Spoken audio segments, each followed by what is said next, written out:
Ang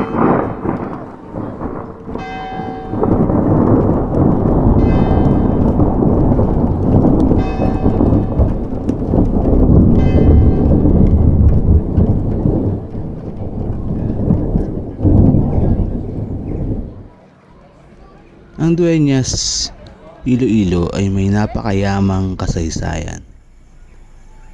1590 nang lumaganap ang Kristyanismo dito dahil na rin siguro sa pagpupunyagi ng mga pari noong mga sinaunang panahon. Namalagi din ng mga sundalong Amerikano noong panahon ng giyera upang protektahan ang lugar sa mga sundalong Hapon.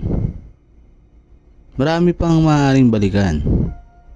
Nag-uumapaw ang Dueñas sa kultura, tradisyon at kasaysayan. Pero narinig mo na ba ang kwento ng unang aswang na nagmula sa lugar na to? Kilala ng karamihan ng mga tao sa maliit na baryo sa Dueñas, si Teniente Guimo. Alam nila ang open secret.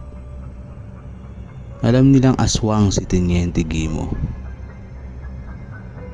May anak si Teniente Guimo, si Maria. Ayon sa mga kwento, teacher daw si Maria.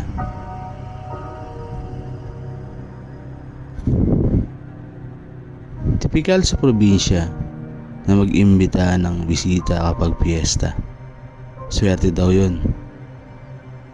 Kaya naman may bit-bit na dalawang kaibigan si Maria na kapwa niya teacher noong piyesta sa baryo nila. Masayang nairaos ang piyesta at tuwang-tuwa ang mga bisita ni Maria hanggang sa inabutan na ng hating gabi ang mga kaibigan niya. Hindi na pinauwi ni Maria at ni Teniente Guimo ang mga kaibigan niya dahil masyado nang madilim. Pagpasyanan nila na doon na matulog. Pagkatapos maglinis ng katawan ay nagpalitan pa ng gamit si Maria at ang isa sa mga kasama niya. Isa sa mga kaibigan niya. Nagarutan pa nga sila dahil parehas babae at nagkwentuhan pa ng mga kung ano-ano. Nung lumalim na ang gabi, nabalot ng makapal na hamog ang maliit na baryo. Tahimik. May nakakatakot na pakiramdam na kumukubkob sa gabi na yun. Parang nakulong ang lugar sa hilakbot ng mga maaaring mangyari. Hindi makatulog ang isa sa mga kaibigan ni Maria. Nakakaramdam siya ng kaba, kutob. Hindi niya alam kung namamahay lang siya o nahihirapang huminga. Umupo siya at dumungaw sa isang maliit na butas. Inaninag ng mabuti ang tila kakaibang anino. Lumapit. Kakaiba ang kaluskos, kakaiba ang mga tunog. Parang may mahinang dagundong ng kulog. Nagimbal ang kaibigan ni Maria na makita sa butas ang isang halimaw. Galit na galit, naglalaway at nangitisig ang mga mata nito. Nabalahibo ang katawan at may mahabang kuko at pangil. Bawat lakad nito ay nag-iiba-iba ang anyo. Pero anyong halimaw pa rin. Nakakatakot. Hindi niya malaman ang gagawin ng marinig niya na paakyat na ang aswang. Kahit nanginginig ay gumapang siya ng dahan-dahan palabas ng kwarto. Hindi pwedeng may marinig na ingay ang halimaw.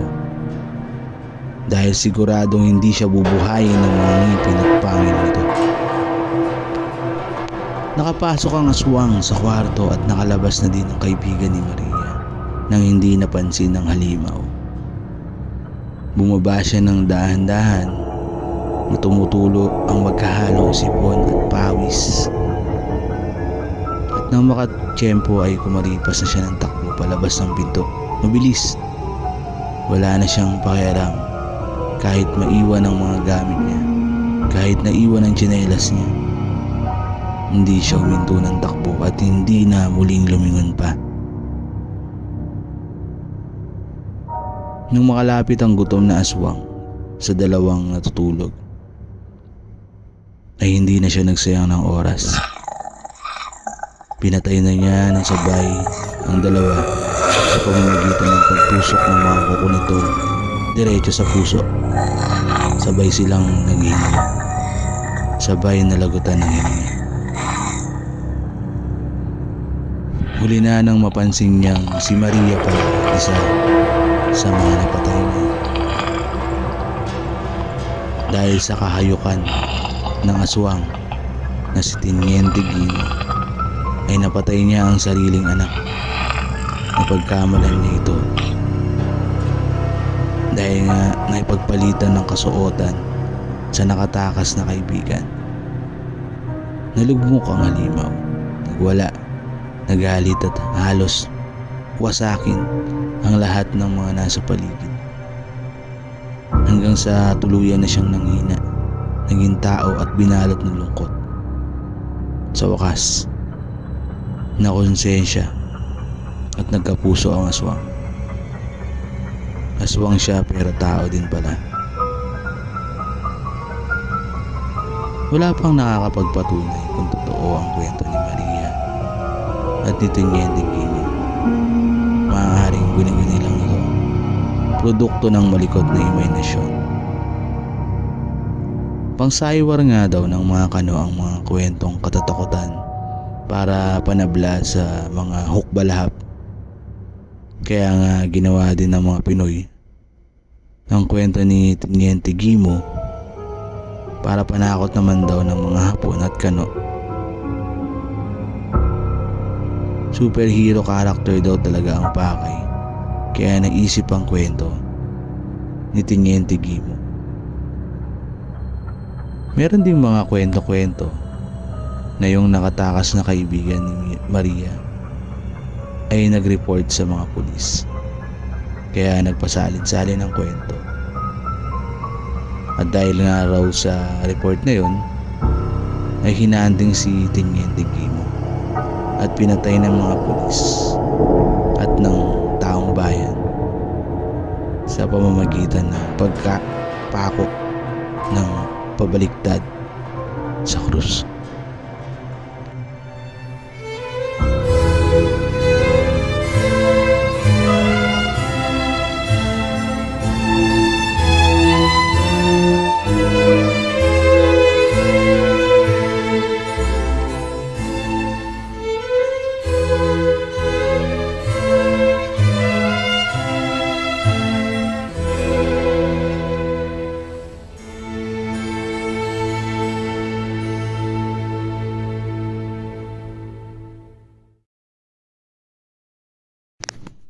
Salamat mga kaibigan. Hanggang sa susunod na videos. Tandaan, lagi mag-like, mag-comment, mag-subscribe sa aming channel. Isang napakalaking tulong sa katulad kong independent content creator. Salamat po.